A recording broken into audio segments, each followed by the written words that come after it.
what's really interesting is we are at a pivotal point in real estate at the moment. Pivotal, and I'll tell you why. We're on that tipping point where stock is starting to fly in. We have got a lot of stock on the market, but this is just the beginning. There's more to come. I was under the view that maybe that we had a lot of stock that had come on in August and there wouldn't be the stock in September. I can tell you I am totally booked out, and I'll be booked out right through the year.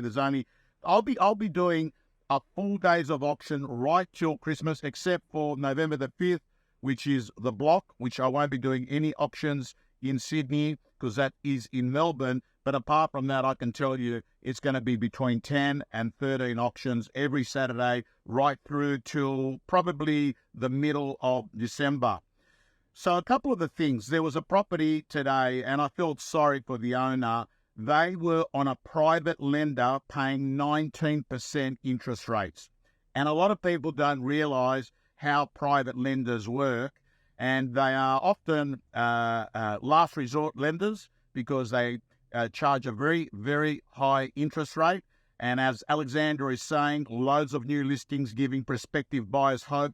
And that's a good thing. That's a good thing. For the first time in a long time, buyers are getting a lot of choice. I also want to let you know that it's very, very clear. Houses are the things that normally have multiple bidders. And often units have very few or any bidders. But my view is going forward over the next few years, units are going to be exceptional properties in the marketplace. And the reason why is if you think about it, think about this for a moment. Developers are not building. Migration is coming in. Supply is not being built. What's the kind of property that people that come from another country buy? They don't go off and buy a property for $10 million, right? They're coming out here and they're buying their first property often is a unit. And they're not going to buy straight away. It'll be a few months before, they buy, and it could be years before they buy. I mean, people don't get off at Tullamarine or at Mascot Airport and say, let's quickly run in and go buy a house for $4 million.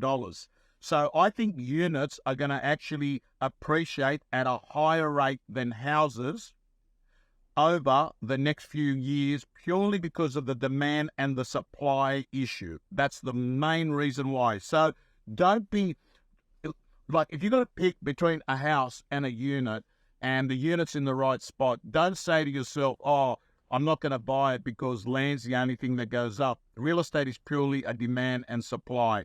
There's a lot of people coming in here and they're telling me, yes, that the supply is increasing. And if you're a real estate agent right now and you're complaining you don't have stock, I would suggest that you better look out because I think your competitors might have stock, right?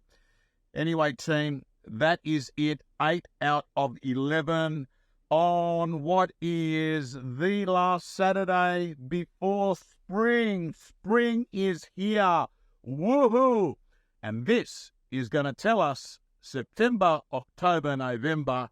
It is a fascinating time in real estate because I want to see whether the buyer demand is going to keep up with the supply of listings that's coming from vendors.